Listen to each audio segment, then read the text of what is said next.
저는 수요일 예배 가운데 하나님을 만나고 하나님을 만난 기쁨, 감격이 너무 커서 예배에 갈 때 성경 찬송을 옆에 끼고 뛰어다녔습니다.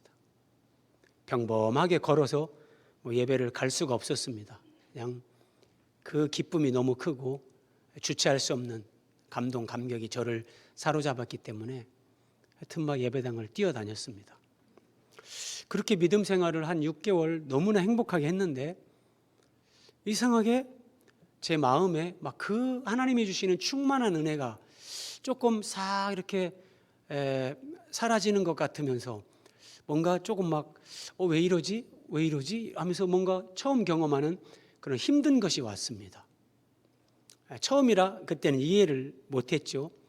그러면서 이제 신앙생활을 쭉 하면서 하나님께서 주기적으로 그것을 한 번씩 저한테 주시는 것을 이제 제가 경험을 했습니다. 그게 저는 영적 침체다 이렇게 생각을 했었습니다. 금방 제 성향이기도 하겠지만 저는 제 영혼에 하나님이 주시는 은혜로 충만하지 않으면 생활이 안 됐습니다. 그래서 뭔가 영적 충만함이 느껴지지 않으면 저는 막 일상의 삶이 잘 안 됐어요.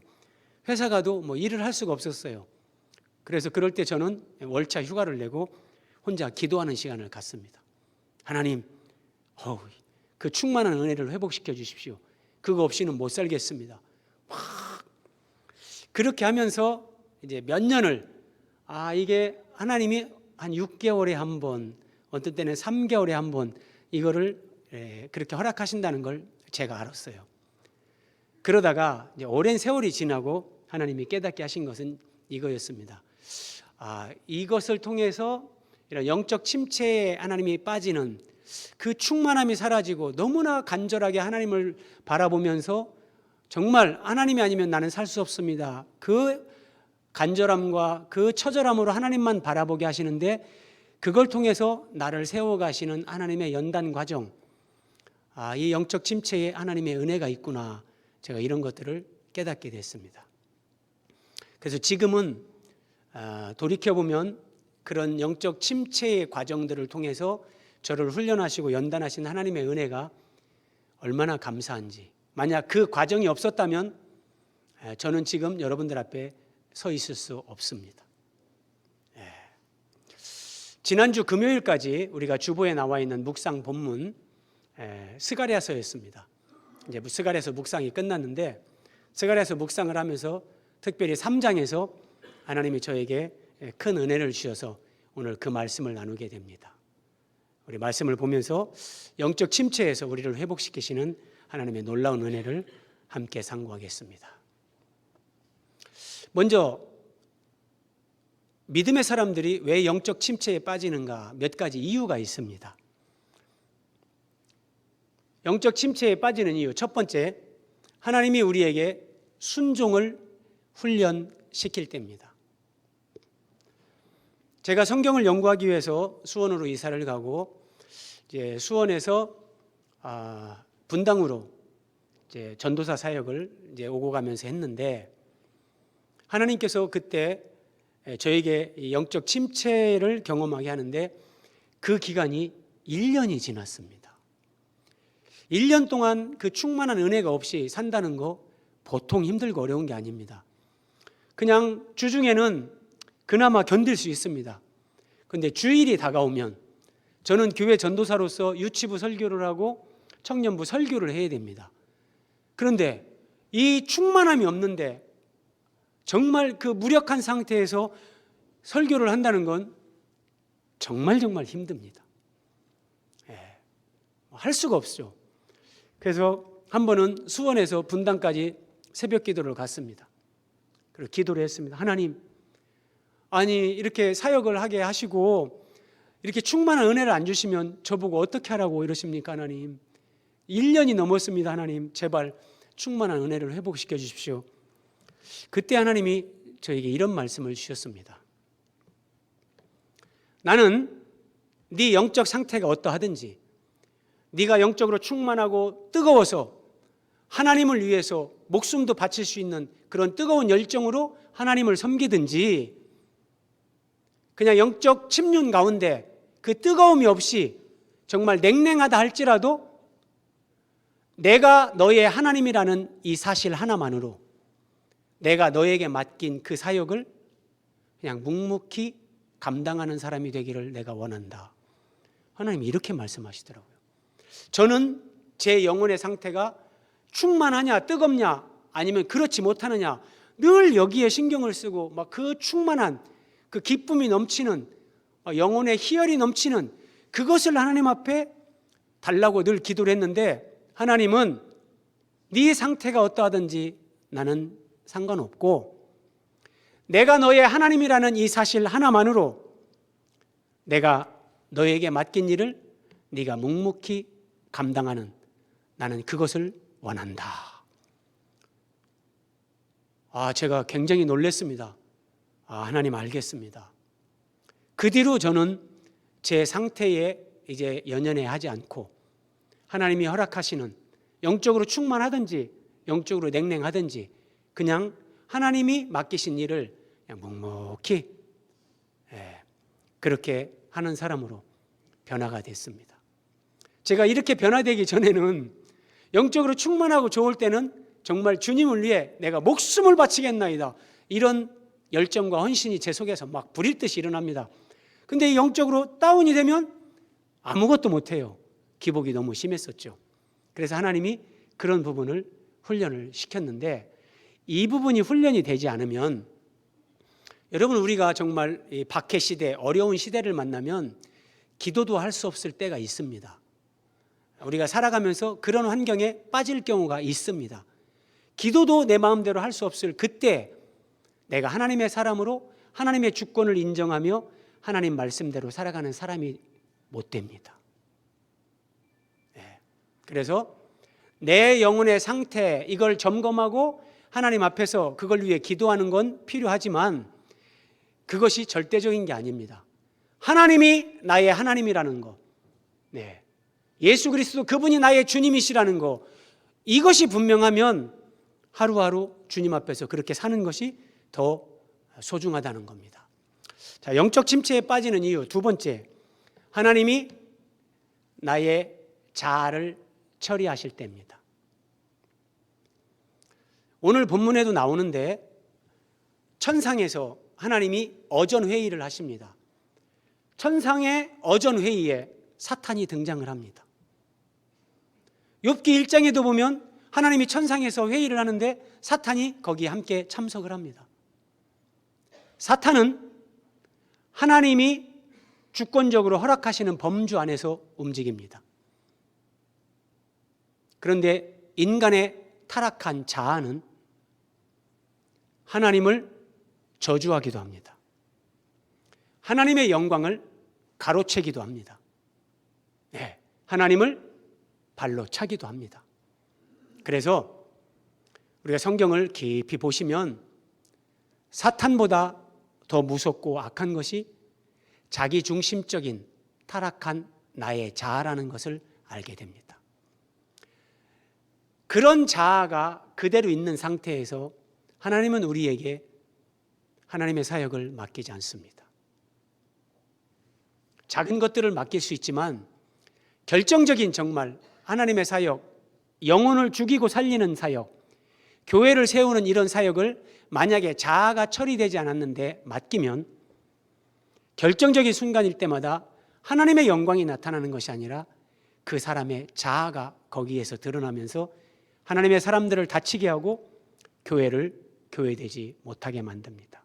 그래서 하나님이 특별히 더 사랑하는 사람들, 하나님이 뜻을 가지고 택한 사람들, 그들은 반드시 하나님이 그의 자아를 처리하시고 죽이는 과정으로 여러 번 집어넣으십니다. 제가 이것을 경험할 때 한 번은 숨 쉬는 것이 힘듭니다.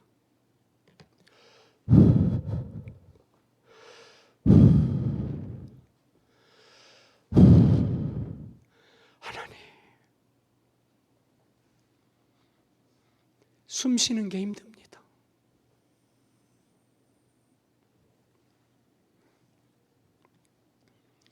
근데 그 과정을 통과하지 않으면 우리의 타락한 자아는 하나님 앞에서 처리가 안 됩니다.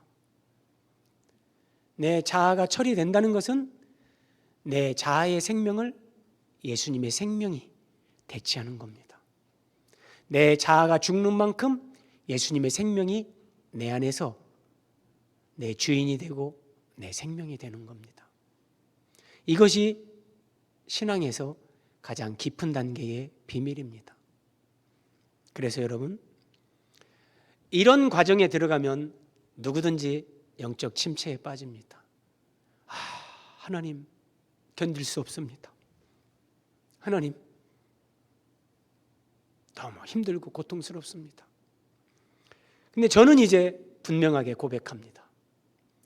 제가 만약에 그런 하나님의 자아를 처리하고 죽이는 과정을 하나님의 은혜 안에서 제가 통과해 오지 않았다면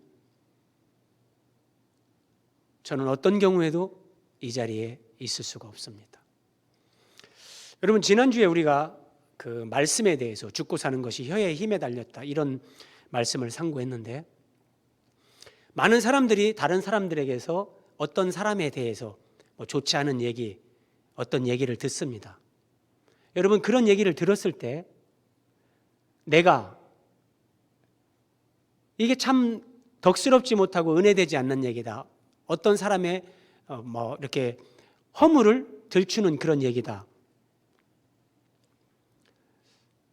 말을 하지 말아야 되는데 자아가 처리가 안 되면 그게 안 됩니다. 나도 모르게 내 속에서 말이 나옵니다. 다른 사람 뒷담화하면서 다른 사람의 허물을 얘기하면서 아파하는 것 같이 하는데 속으로는 은근히 그런 것을 고기 씹듯이 즐기는 게 인간의 부패한 본성입니다. 저는 하나님 은혜 안에서 하나님이 그렇게 연단하시고 훈련하셔서 저는 사람들에 대해서 어떤 좋지 않은 것을 제가 들으면 말 안 합니다. 제 아내에게도 말을 안 합니다. 어떤 사람이 저를 아프게 해도 제 아내에게도 말을 안 합니다. 아내가 알아서 유익할 게 없으니까요. 저 혼자 하나님 앞에서, 하나님이 이걸 통해서 저에게 무엇을 말씀하시고 무엇을 깨닫게 하십니까? 그냥 그렇게 하면서 하나님 앞에서 삽니다. 그런데 제 이야기를 하려는 게 아니라, 이것이 그냥 되는 것이 아니라 하나님이 허락하시는 영적 침체 가운데 자아의 죽음을 여러 번 통과하지 않고는 이거 하나도 인간은 안 됩니다. 원수를 사랑하는 거 어림없습니다. 그런데 우리를 영적 침륜에 빠지게 하면서 거기에서 회복시키면서 은혜로 깨닫게 하면서 하나님이 우리를 세워가시면서 그런 사람으로 하나님이 우리를 만든다는 겁니다. 네. 자아가 죽음을 통과하지 않으면 결정적일 때 하나님 앞에 복종하지 않습니다. 정말 내가 죽어야 될 때, 예수님이 죽기까지 복종하셨습니다. 하나님은 우리에게 여기까지, 이것이 영적 성장, 우리가 그리스도의 장성한 분량에 이르는 영적 비전입니다. 그런데 이건 그냥 되지 않습니다. 기도한다고 그냥 따라오는 게 아닙니다. 하나님이 진리의 말씀으로 우리를 가르치고 그 죽음의 과정으로 나를 이끌고 그 죽음의 과정을 견뎌낼 수 있는 은혜를 주시면서 하나님이 그 과정을 통과하게 하면서 우리를 세우시는데, 거기에 영적 침체가 반드시 따라온다는 겁니다. 영적 침체에 빠지는 이유 세 번째는 죄를 지었을 때입니다. 다윗이 밧세바를 범했습니다. 그리고 시편 51편에서 하나님 앞에 이렇게 기도합니다. 나를 주 앞에서 쫓아내지 마시며, 마치 하나님이 나를 버린 것 같은, 하나님이 나를 쫓아낸 것 같은 그런 마음에 그런 걸 느낍니다. 주의 성령을 내게서 거두지 마소서. 정말 성령이 내 안에서 소멸되는 것 같은 그런 두려움, 그러면서 성령의 임재로부터 누리는 그런 은혜가 사라집니다. 그리고 주의 구원의 즐거움을 내게 회복시키시고 예수 믿는 그 믿음 안에서 구원의 즐거움, 기쁨, 감사, 찬송 이런 것들이 소멸됩니다. 죄를 지으면 이런 것들을 경험합니다. 그러나 여러분, 만약에 죄를 지으면서 죄를 즐긴다면 하나님은 그 사람을 그냥 두지 않습니다. 반드시 그걸 바로잡습니다. 그 죄를 아파하고 회개할 때까지 하나님이 때가 되면 그렇게 만듭니다. 그런데 대부분은 내가 원하지 않게 내 부족함 때문에, 연약함 때문에 사람이 죄를 지을 수도 있습니다. 다윗처럼요. 그런데 하나님이 위대하신 것은 그 죄를 지은 사람을 영적 침체에 빠지게 하시지만 그 영적 침체에서 더 위대한 하나님의 사람으로 하나님은 세운다는 겁니다. 네. 마지막 네 번째, 사람들이 영적 침체에 빠지는 이유, 사탄의 참소와 시험에 들었을 때. 자, 나의 연약함으로 내가 어떤 죄를 졌어요. 그때 마귀가 내 귀에다 대고 속삭입니다. 야, 네가 예수 믿는 사람이냐? 네가 예수 믿고 구원받았다면 나도 구원받았겠다. 야, 네가 그러고도 교회 가냐? 야, 네 진짜 뻔뻔하네. 네 그러고도 네 봉사하냐? 이런 참소를 할 때 이 착한 사람들은 마음이 여립니다. 그러면 그런 참소에 그래, 나 같은 인간은 교회 갈 자격도 없지. 그러면서 교회 안 옵니다. 완전히 이제 막 바닥에 떨어지는 겁니다. 이런 부분들. 그리고 또 하나 다른 각도에서 마귀 중에 제일 센 놈이 섭섭마귀입니다. 우리 목사님이 저 사람한테는 이렇게 하는데 나한테는 이렇게 하네? 비교하면서 섭섭함을 느낄 때 여러분 그때 아무것도 안 됩니다. 하나님 말씀, 기도, 찬송, 은혜가 아무것도 안 됩니다. 그냥 마귀가 내 마음에 자아를 딱 건드리면서 자극하면서 야, 이럴 수가 있어? 그 섭섭하다는 그 감정 하나가 그 사람의 전인격을 지배하면서 하나님으로부터 멀어집니다. 자, 이런 부분들. 자, 오늘 우리가 스가랴 3장을 통해서 상고할 말씀은 특별히 사탄의 참소와 정죄에 관한 겁니다. 사탄이 참소하고 정죄하는 것으로 인해서 영적 침체에 빠지는 이런 경우 오늘 이 말씀인데, 자, 참소, 정죄 사전적인 의미를 여러분 눈으로 한번 보시고 마귀가 저렇게 우리를 하나님 앞에 막 고소하는 거예요. 이 사람이 이런 죄를 졌습니다.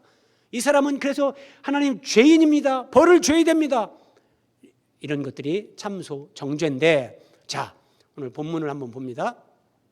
사탄의 참소와 영적 침체. 스가랴 3장 1절입니다. 대제사장 여호수아는, 자, 대제사장 여호수아는 여호와의 천사 앞에 섰고 사탄은 그 오른쪽에 서서 그를 대적하는 것을 여호와께서 내게 보이시니라. 스가랴서는 이스라엘 백성들이 바벨론 포로로 끌려갔다가 이제 바벨론 포로에서 1차 포로 귀환을 한 상태입니다. 엄청난 기대를 가지고 부푼 꿈을 가지고 예루살렘에 돌아왔는데 예루살렘은 폐허입니다. 황폐한 땅.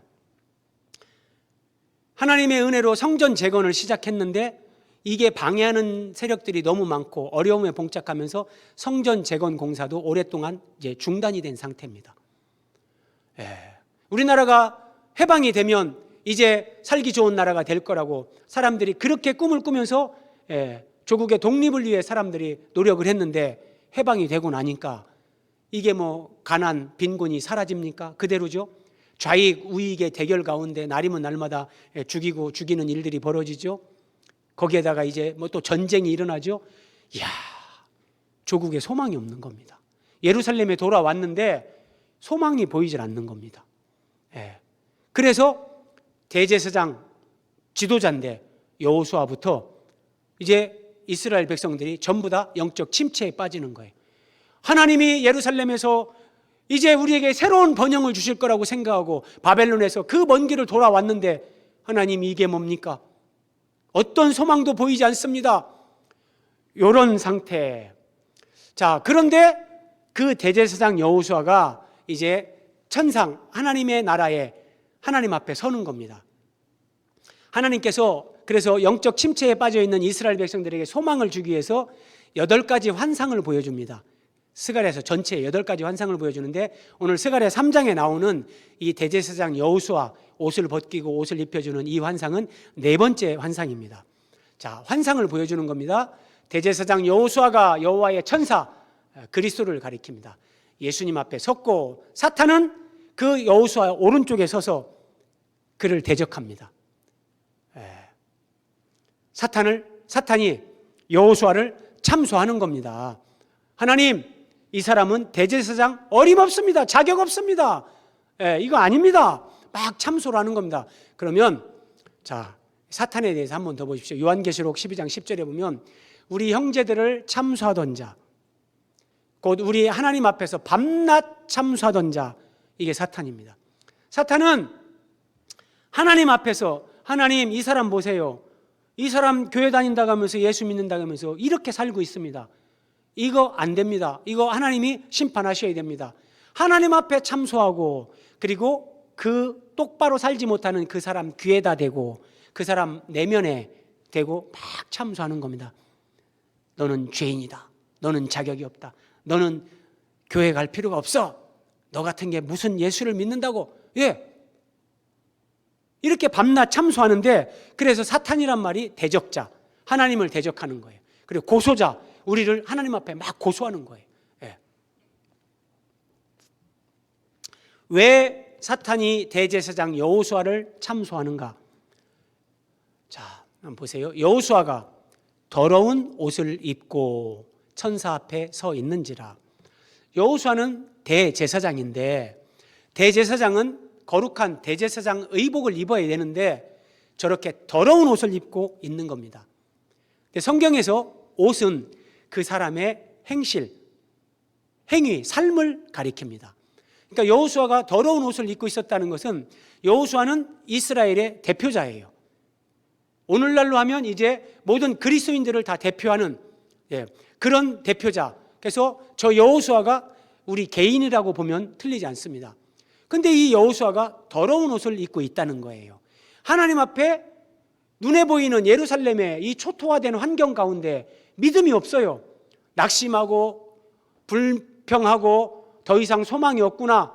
그냥 영적 침체 가운데 아이고 모르겠다, 될 대로 되라, 이렇게 살고 있는 걸 가지고 사탄이 하나님 앞에 참소하는 거예요. 하나님 보세요. 저 대제사장 여호수아부터 이렇게 더러운 옷을 입고 있지 않습니까? 이스라엘 백성들 말할 거 없습니다. 하나님, 지금 저 예수 믿는다고 뭐 주일마다 예배 드리는 사람들 다 보세요. 하나님, 저들의 마음속에 있는 탐욕과 이기심과 죄와 미움과 게으름과 저 죄악된 것들을 보세요. 하나님, 저 사람들이 어떻게 하나님의 자녀가 될 수 있습니까? 뱀이 혀를 낼름거리는 것처럼 하나님 앞에서 저렇게 참소하는 겁니다. 여호수아에게 이렇게 말하는 겁니다. 네가 이런 꼴을 하고도 대제사장이냐? 예수 믿으면서 죄를 졌습니다. 부족함이 있습니다. 허물이 있습니다. 네가 이런 짓을 하고도 예수 믿는 사람이냐? 막 참소하고 정죄하는 겁니다. 이럴 때 이 착한 사람들이 사탄의 참소에 넘어갑니다. 착하니까 마음이 여려요. 믿음으로 담대해야 되는데 너는 예배 참석할 자격도 없어. 하나님은 너 같은 사람 예배를 받지 않아. 너는 죄인이야. 너는 자격이 없어. 그러고도 네가 예배 참석을 하고 뭐 교회 봉사를 한다고 다 그만둬. 사탄이 막 이렇게 속삭이면서 참소하는 겁니다. 속지 마십시오, 여러분. 하나님의 말씀을 들어보십시오. 2절입니다. 사탄이 참소를 할 때 하나님은 그 사탄을 책망합니다. 사탄아, 여호와께서 너를 책망하노라. 예루살렘을 택한 여호와께서 너를 책망하노라. 예루살렘을 택한 여호와, 이게 어떤 의미냐면 하나님이 우리를 택했다는 거예요. 지금 예루살렘의 바벨론 포로에서 돌아와 있는 이스라엘 백성들, 그들을 하나님이 택한 백성들, 그들이 남은 자들이었어요. 자, 오늘 우리 예수 믿는 사람들은 거룩한 성 새 예루살렘으로 세워지는 사람들이에요. 하나님이 우리를 택했어요. 우리가 받은 구원이란 내가 하나님을 택한 것이 아니라 하나님이 먼저 나를 선택한 겁니다. 그래서 우리가 구원을 받은 겁니다. 이걸 기억해야 됩니다. 그리고 또 보세요. 이는 불에서 꺼낸 그슬린 나무가 아니냐. 자, 불에서 나무가 타고 있습니다. 근데 저 타고 있는 나무를 하나 불에서 꺼냈다는 거예요. 그래서 불에 그슬린 나무, 이게 바벨론에서 돌아온 이스라엘 백성들이고, 지금 예수를 믿지만 온전하지 못한, 부족함이 있고 연약함이 있고 죄가 있는 우리를 가리키는 거예요. 불에서 꺼낸 그슬린 나무, 그 나무를 어디에 목재를 사용할 수 있겠습니까? 어디에 목재로 쓸 수가 없어요. 불타는 거 그대로 두면 그냥 죄밖에 안 돼요. 불에 타서 정말 지옥불에 타서 멸망하는 거죠. 근데 하나님께서 그 불에서 타는 것을 건져낸 거예요. 어떤 의미냐? 보기에도 참 더럽고 아름다움이 없고 흉한 존재, 이게 불에서 꺼낸 그슬린 나무예요. 그런데 하나님이 이렇게 말씀하시는 거예요. 이런 존재, 불에서 꺼낸 그슬린 나무와 같은 존재, 더러운 존재, 부족함이 있고 허물이 많은 존재, 내가 택했다. 이런 존재를 택하신 분도 하나님이시고, 그들을 죄 가운데 건져내신 분도 하나님이시다. 하나님이 이렇게 말씀하시는 거예요. 사탄아, 내가 너를 책망하노라. 이는 불에서 꺼낸 그슬린 나무가 아니냐? 그래, 네 참소하는 대로 불에서 꺼낸 그슬린 나무처럼 볼품없고 죄와 허물 투성이고, 네 참소 그래 틀리지 않다. 그러나 내가 택했고 내가 구원한 내 자식이다. 사탄아, 입 다물어라. 샷다마오소. 하나님이 막 이렇게 말씀하시는 거예요. 내가 택해서 내 백성 삼고 내 자녀 삼아서 내가 구원의 은혜를 베풀고 내가 그를 변화시키고 세워가는데 네가 입 다물어! 하나님이 이게 사탄을 책망하시는 겁니다. 사도 바울이 이렇게 말합니다. 로마서 14장 4절. 남의 하인을 비판하는 너는 누구냐? 그가 서 있는 것이나 넘어지는 것이 자기 주인에게 있음에. 예수 믿는 사람들이 어떤 때 바로 서 있기도 하지만 죄를 지면서 넘어질 수도 있다는 거예요. 바로 서는 것도 넘어지는 것도 하나님 손에 달렸다는 거예요. 그리고 넘어졌다 할지라도 그를 세우는 권능이 주께 있음이라. 그를 구원하고 택한 하나님이 그를 반드시 세운다. 뭐 사람들이, 사탄이 니들이 뭔데? 하나님의 자녀요, 하나님이 택한 자요, 하나님의 소유인데 너희들이 가타부타 말을 하고 있냐? 입 다물어! 이렇게 얘기하는 겁니다. 4절입니다. 여호와께서 자기 앞에 선자들에게 명령하사, 천사들에게 명령하는 겁니다. 대제사장 여호수아가 더러운 옷을 입고 있는데 그 더러운 옷을 벗기라 하시고 여호수아에게 이르시되 내가 네 죄악을 제거하여 버렸으니, 죄를 다 해결하고 제거하십니다.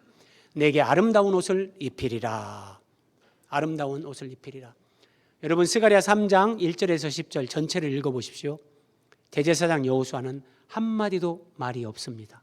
왜요? 할 말이 없기 때문입니다.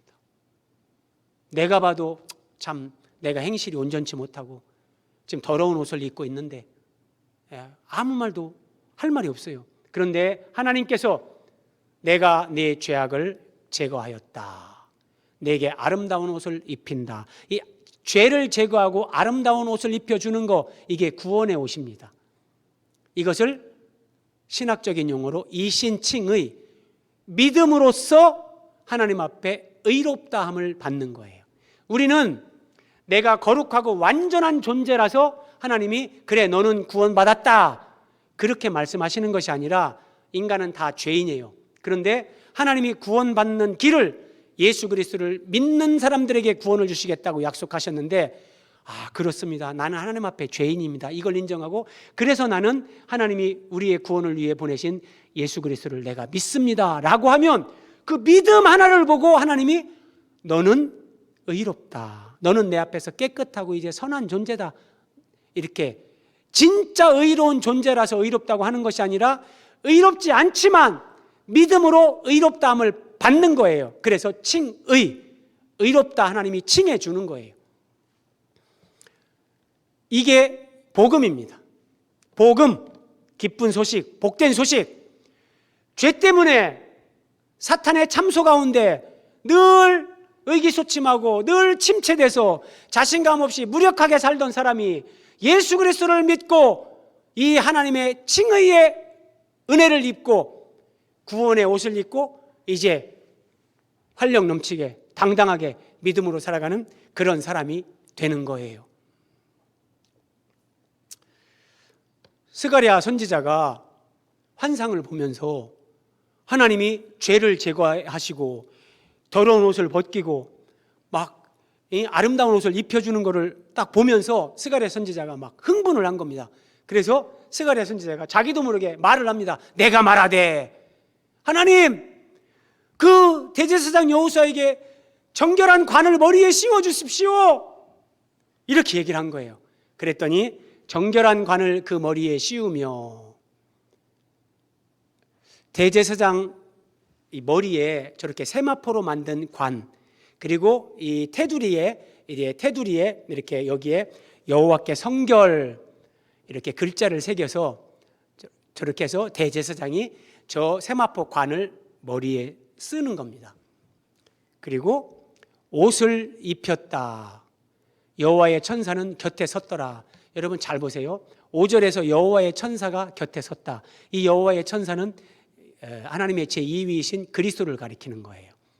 처음에는 사탄이 대제사장 여호수아 오른편에 섰었어요. 1절에 오른쪽에 서서 여호수아를 막 참소하고 정죄하는데 이제 하나님이 사탄아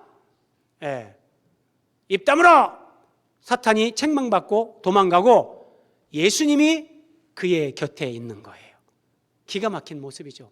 자, 그러면 대제사장 여호수아에게 아름다운 옷을 입히고 머리에 관을 씌웠다. 이것은 어떤 의미냐? 대제사장에게 대제사장 직무를 회복시키는 거예요. 회복. 우리가 어떤 허물과 죄로 어떤 영적 침체 가운데 있든지 하나님은 예수 그리스도 안에서 우리를 회복시키십니다.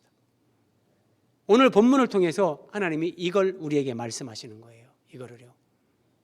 다시 한번 보십시오, 여러분. 저 더러운 옷을 입고 있는 사람이 우리의 모습이었단 말이에요. 내가 하나님 앞에 저렇게 더러운 존재였는데 하나님이 대제사장 옷, 제사장 의복을 입혀주고 머리에 정결한 관을 딱 씌워주고 우리를 회복시키는 거예요. 너는 이제 왕같은 제사장이다. 너는 예수 안에서 왕같은 제사장이다. 하나님이 우리를 회복시켜주는 거예요. 자, 참소와 침체에서 회복되는 복음의 은혜. 우리가 여기서 한 가지 깊이 생각해야 될 게 있습니다. 사탄이 대제사장 여호수아가 더러운 옷을 입고 있기 때문에 하나님, 이 대제사장 여호수아는 지금 죄 가운데 있습니다. 벌을 받아야 됩니다. 하나님이 심판하셔야 됩니다. 라고 하는 사탄의 참소, 이 송사는 틀리지 않습니다. 맞는 겁니다. 그러면 하나님은 사랑의 하나님, 공의의 하나님, 하나님의 큰 속성 두 가지, 사랑과 공의입니다. 하나님은 어떤 경우에도 하나님의 속성과 부합되지 않는 그런 일을 할 수 없습니다. 그러니까 하나님이 죄를 진다, 하나님이 어둠 가운데 거한다, 그것은 그냥 원천적으로 불가능한 겁니다. 원천적으로 불가능한 거예요. 자, 엄마가 자식을 버린다. 이 세상이 하도 타락해서 가끔 그런 사람도 있지만 그 모성애를 주신 하나님의 사랑이신 하나님은 그게 불가능합니다. 그렇게 못합니다.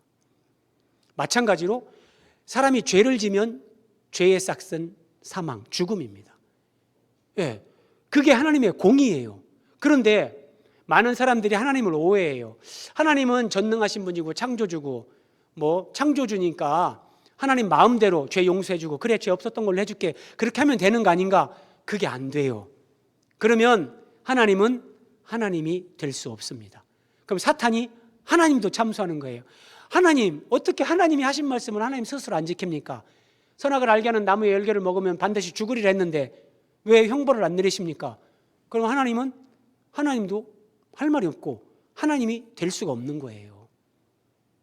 그래서 하나님은 죄 없는 예수님을 사람으로 보내서 우리 대신 죄를 짊어지고 대신 죽게 함으로 그 죄값을 지불하고 우리를 구원하시는 거예요. 자, 그런데 오늘 이 스가랴 환상에서 하나님은 여호수아의 더러운 옷을 벗겨주고 그에게 정결한 관을 씌우고 구원의 옷을 입혀주는 거예요. 사탄을 책망하면서 이것이 어떻게 가능하냔 말이에요.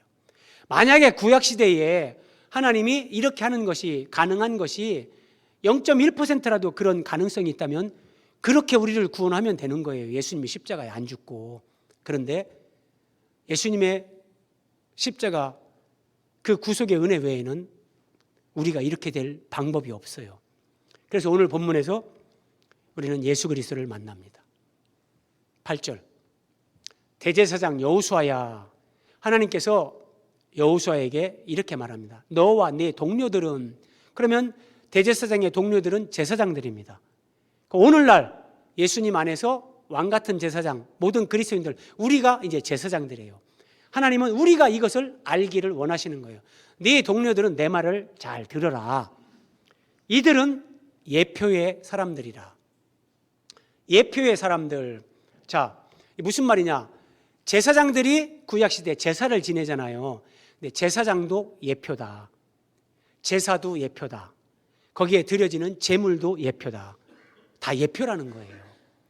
예표를 다른 말로 하면 모형과 그림자, 이런 말이에요. 그러니까 자, 구약의 제사장은 제사를 지낼 때, 백성들을 위해서 제사를 지낼 때 자기를 위한 제사부터 먼저 지냅니다. 왜요? 자기도 죄인이니까. 그리고 상번제라는 게 있습니다. 제사장들은 매일 아침 저녁으로 매일 늘상 번제를 드리는 거예요. 양을 잡아가지고 하나님 앞에 제사를 드리는 거예요. 늘상 드린다 그래서 이게 상번제예요. 왜? 그 죄 문제가 해결이 안 되는 거예요, 근본적으로.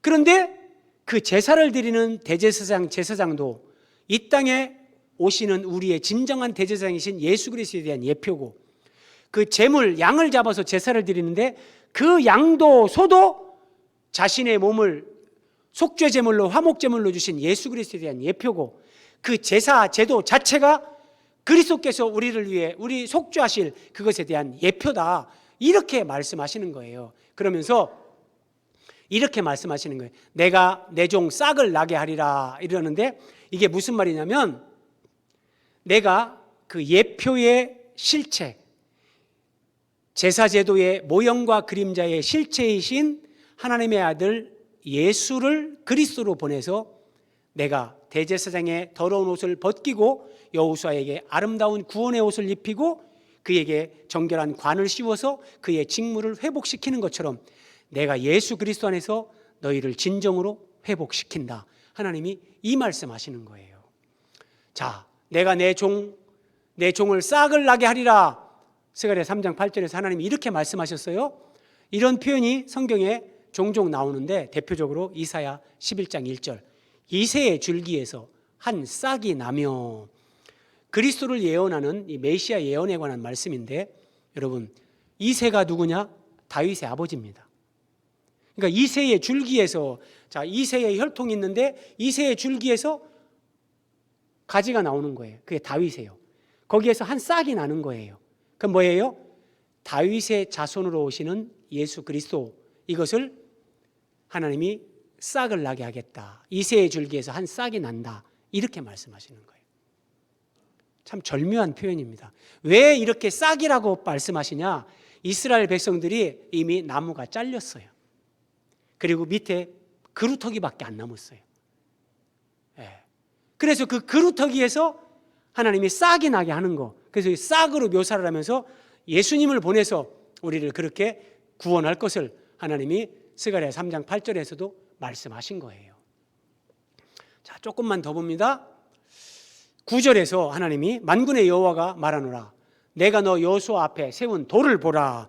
하나님이 돌을 보라 그래요. 그 한 돌에 7눈이 있느니라. 시간 관계상 다 말씀 못 드리는데 요한계시록에 보면 7영이 나옵니다. 7눈 다 연결되는 겁니다. 근데 돌을 보라 그래요. 돌. 이 돌이 부활하신 예수님입니다. 베드로전서 2장 4절. 베드로가 말합니다. 사람에게는 버림바가 되었으나 하나님께 택하심을 입은 보배로운 산돌이신 예수. 성경의 진리는 참으로 심오합니다. 예수님은 베드로를 처음 만날 때 그의 이름이 원래 시몬입니다. 예수님이 이렇게 말씀하십니다. 시몬아, 너를 장차 게바라리라. 게바는 아람어로 반석이란, 돌이란 뜻입니다. 이게 헬라어로 베드로 그러는데 원래는 페트로스입니다. 페트로스. 우리가 베드로라고 번역하는데 돌이라는 말입니다. 예수님은 시몬을 보면서 이렇게 말씀하시는 겁니다. 시몬, 너는 흙으로 지음받고 흙으로 태어난 인생인데 내가 장차 너를 돌로 만들 것이다. 여러분, 흙이 어떻게 돌이 되는지 아십니까? 진흙으로 도자기를 만들어서 불 가마속에 들어갔다 나오면 돌이 됩니다. 그 불이 예수 그리스도의 십자가에 참여하는 겁니다. 그래서 예수님이 십자가 죽으시고 부활하시면서 살아있는 돌, 리빙 스톤, 살아있는 돌이 됩니다. 왜 돌이라고 하죠? 우리를 모퉁이 돌 대신 예수 그리스도에게 연결시켜서 우리도 그 십자가를 통과하게 하면서 우리도 돌로 만들어서 하나님의 성전, 교회로 우리를 세우는 거, 이게 완성이기 때문에 돌로 만드는 거예요. 그런데 성경의 완성, 요한계시록 21장에 가면 거룩한 성 새 예루살렘이 나오는데 이게 교회의 완성인데 거기에는 돌이 없습니다. 돌이 다 보석으로 바뀝니다. 하나님은 우리를 흙으로 만들어진 인생을 1차적으로 십자가를 통해서 돌로 변화시킵니다. 돌로 변화된 우리를 하나님은 하나님의 생명과 성품을 상징하는 보석으로 바꾸십니다. 그래서 우리를 하나님의 자녀 되게 하시고 우리를 그리스도의 신부가 되게 하시는 겁니다. 하나님은 스가랴 3장 9절 이미 구약시대 때 이걸 다 계시하시는 거예요. 돌을 보라. 이 돌이 한번 보세요, 여러분. 돌을 보라. 이 돌이 이 땅의 죄악을 하루에 제거하리라. 이 돌이요. 이 땅의 죄악을 하루에 제거하리라. 제가 앞에서 말씀드린 것처럼 여러분, 이스라엘 백성들은 날이면 날마다 상번제 아침 저녁으로 양을 잡아가지고 번제를 드렸어요. 짐승을 잡아서 제사를 드리는 건 예표입니다. 그것으로 죄 문제가 근본적으로 해결되지 않습니다. 그래서 매일매일 번제를 드렸는데 예수님이 친히 대제사장이시고 예수님이 자기 몸을 하나님 앞에 속죄 제물로 자기 몸을 제물로 드려요. 그래서 매일 드리는 것이 아니라 딱 한 번이면 됩니다. 예수 그리스도의 몸을 단번에 드리심으로 말미암아 우리가 거룩함을 얻었노라. 이것이 이 땅의 죄악을 하루에 제거하리라. 이 말씀입니다. 이 말씀. 자, 하나님은 이 복음을 계시해 주시면서 예수 그리스도의 십자가 복음으로 너희를 내가 회복시킨다. 너희가 어떤 죄와 허물 가운데 있든지 어떤 영적 침체 가운데 있든지 내가 내 아들 예수를 통해서 너희들을 회복시킨다. 하나님이 이렇게 말씀하시는 게 스가랴 3장입니다. 더러운 옷을 입은 여호수아 대제사장처럼 지금 죄와 허물 가운데 또는 하나님의 연단 가운데 내가 낙심하고 좌절하면서 이런 영적 침체 가운데 계신 분이 있습니까? 속지 마십시오. 사탄은 끊임없이 우리를 참소합니다. 정죄감을 느끼게 하면서 하나님으로부터 멀어지게 하고 예배도 나오지 못하게 그렇게 만듭니다. 그때 여러분 우리는 선포해야 됩니다. 바울이 로마서 8장 33절 누가 능히 하나님께서 택하신 자들을 고발하리요. 누가 우리를 고발하겠느냐. 우리를 의롭다고 하신 분은 하나님이다. 하나님이 의롭다고 하셨는데 누가 우리를 고발하겠느냐. 누가 정죄하리요. 우리를 위해 예수님이 대신 죽으시고 부활하시고 지금도 보좌 우편에서 우리를 위해 간구하고 계신데 누가 우리를 정죄하겠느냐. 그럴 수 없다는 거예요. 정죄할 수 있는 분은 오직 하나님이신데 그 하나님이 우리를 의롭다 하셨고 우리를 선택하셨고 우리를 구원하시고 우리에게 구원의 옷을 입혀줬는데 누구도 고발할 수 없고 정죄할 수 없다 얘기하는 겁니다. 오늘 마지막 화면입니다. 그래서 사도 바울은 말합니다. 내가 확신하노니. 여러분, 우리가 영적으로 충만할 때 하나님이 어떤 경우에도 나를 버리지 않는다 다 확신합니다. 그런데 내가 영적 침륜에 빠졌을 때, 내가 죄를 졌든지 어떤 연약함 때문에 내가 정말 힘들고 어려운 상황 가운데 있을 때 그때도 이렇게 선포해야 된다는 겁니다. 내가 확신하노니 사망이나 생명이나 천사들이나 권세자들이나 어떤 피조물이라도, 사탄도 피조물입니다.